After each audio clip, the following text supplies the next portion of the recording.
So in this video, I'll be introducing a new project of mine. I purchased it not long ago, purchased it not running, but to rewind a little bit, I always had the idea of buying a IS300. I had one in the past. It drove nice. It was a four-door car. My wife can drive it. However, I couldn't really find one that I liked, not one that was nice or lower mileage, but I came across an IS300. So it was a local car. It has 26,000 original miles on it. It's been sitting for the past 10 years in a climate-controlled garage, so it's in good shape. The previous owner, I think, drove it about 1,000 miles after he purchased it. Decided to take it apart to do a front-facing intake manifold on the car. Removed all the wiring from it, started modifying it, and I'm assuming just lost interest, and it's been sitting. So I ended up purchasing this car as a project car. The intention is a pretty quick car that I could potentially drag race, or my wife can join and she can drive it at the track as well as to the grocery store with the baby seat in the back. So here's the car. Only thing I really did was wash it. However, it probably needs a good detail. Purchased it pretty much just like this. So I'll open the hood and show you. As you can see, very taken apart. And actually, I actually put the body harness in it temporarily to power it up and close the windows and check out the mileage on it. As you can see in the picture, spot on at 26,000 miles on the car. It came with the intake manifold that I had in a previous clip that you'll see. It's front facing, and the header that you see here is some sort of eBay manifold, which will do the job. The intention with this car is not to build the nicest car out there and not dump a whole bunch of money in it when I have this thing to also worry about. So I'm going to keep the eBay manifold. I got a IS300 turbo for 400 bucks from our friend, which is an awesome deal. Gonna make that work and finish up the wiring, start reinstalling some stuff. I actually took the intake manifold to a local powder coater to get that coated after welding on the flange for a throttle body I'll be running, which I'll get into here in a little bit. So I want to take a minute and talk about the engine setup in this car. As you can see, this is a 2JZ GE BVTI engine. They are, some would say, the weakest out of the 2JZ family.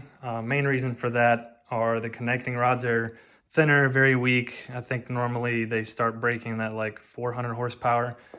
Don't quote me on that, I could be wrong. As opposed to a BVTI GTE engine, which main difference, as you can see, is the valve covers are slightly different, which is much stronger.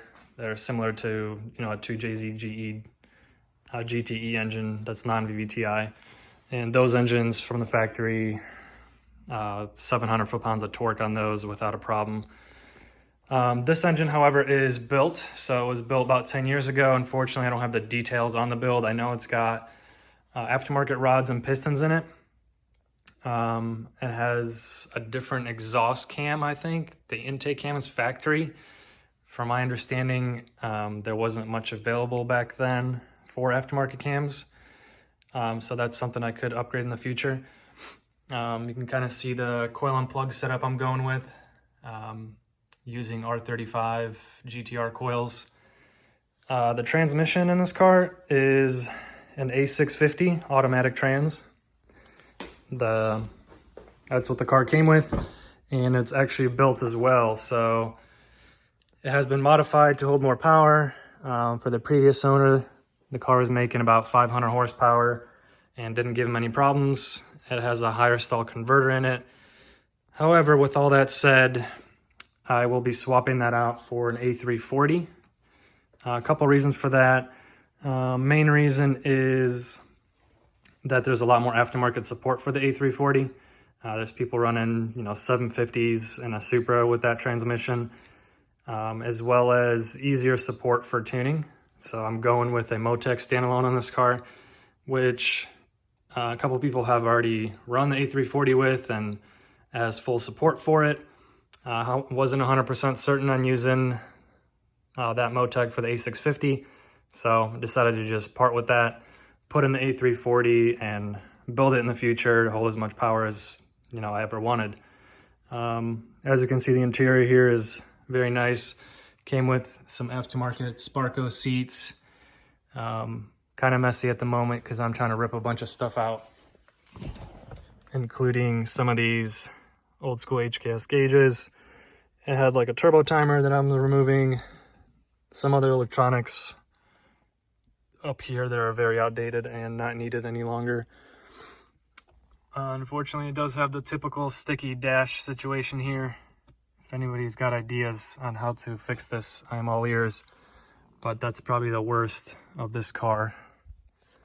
Moving on a little bit. Exterior wise, the car is very clean, a couple minor spots, dents, blemishes. But overall, the paint's in really good shape with some good detailing. This thing will look awesome. It's got some black taillight covers on it. No exhaust on the car currently. It didn't come with one, so that's something I have to either purchase or build. Factory wheels. It has HKS coilovers on it. Kind of see the purple tops here. It has strut bars in the front and the back, so the suspension was modified a little bit. Nothing too crazy, just better handling, that type of stuff. Stiffen up the chassis. So a couple things I already have for the car. Things I purchased, I've been collecting over the past couple months since I've had the car. Some wire loom, like I said, all the wiring was removed and I'm just gonna try to clean it up a little bit. I think I mentioned the drive-by-wire setup that I'm doing. So this is a Bosch 72 millimeter drive-by-wire throttle body. Along with that, I'm gonna need a drive-by-wire pedal, which I make custom for these cars and Supras, which I've already installed in the car. Next, we got a radium fuel rail for the 2JZ GE engine. So this is designed to work with the OEM intake manifold, and it also fits the aftermarket front-facing manifold that I have. Along with that, we have a direct mount regulator. So also by Radium. Okay, that was really stuck in there. But here's a direct mount regulator. So what this does is it connects right to the end of the rail, either this end or the other end. And the reason for that is mainly for simplicity and less fuel lines to run. I'll run a fuel pressure sensor on this. So right to the rail on this end and the return on the bottom. Still adjustable, got the boost reference on it. Injectors, so 12 of these are for the Supra. These are 1700s and 1050s that I run on the Supra. It's just been sitting for so long that I sent it out to my buddy at Cleveland Injector Hospital. You can see there, he cleaned them up for me. Made sure that they're still in good operating condition, especially with running ethanol all the time. For the Lexus, however, I have another set of 1050Xs by Injector Dynamics. So I'm going to be running these. Should be good for about 700 horsepower in ethanol if I wanted to push it that far, but even that won't be anytime soon with the factory transmission. Couple sensors. This is going to be used for fuel pressure, like I said. So this sensor will screw right into that regulator. Turbo Smart Box is my wastegate. So purchased a new wastegate. It's got a 14 PSI spring in it to start. Can't really see it because it's on the manifold, which I'll probably show you later. This is thanks to Powerhouse Racing, a ABS relocation bracket. So all the brake lines and stuff were cut on the car.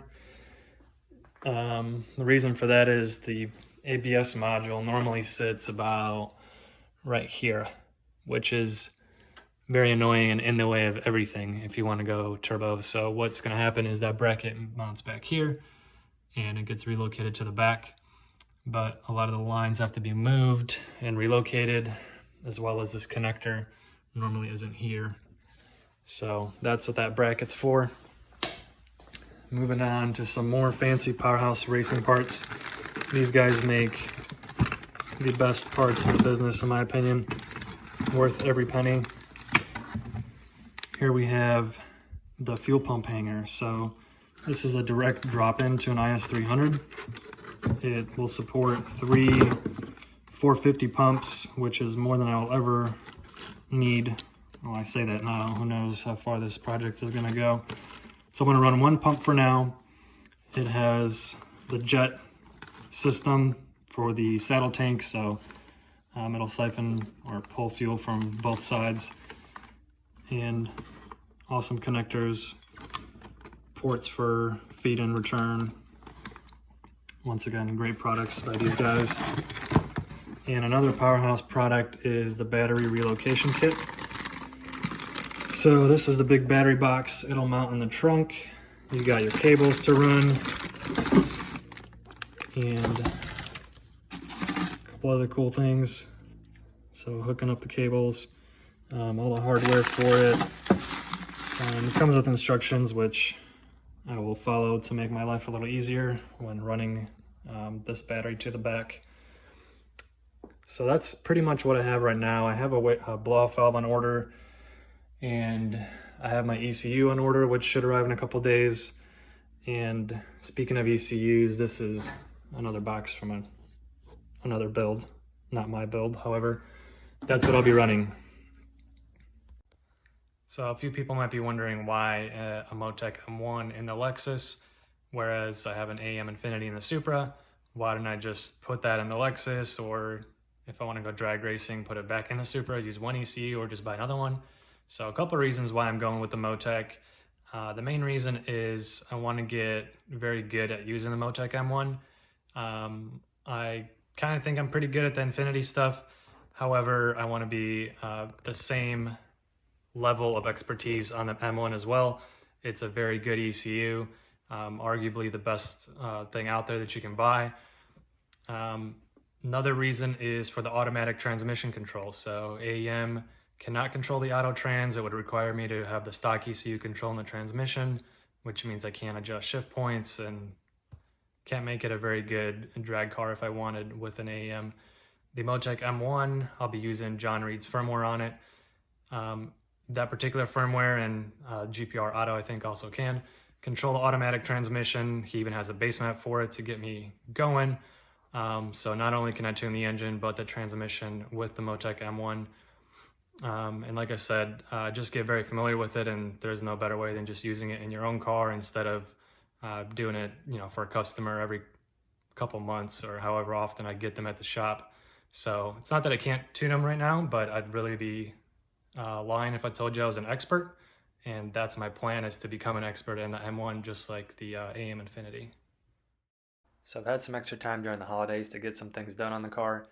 As you can see, I got the intake manifold back from powder coating. The turbocharger compressor cover got powder coated. Both turned out awesome. Had a lot of extra things done on the car, which I will update you guys in the next video. But I appreciate you watching the video, and stay tuned for more updates.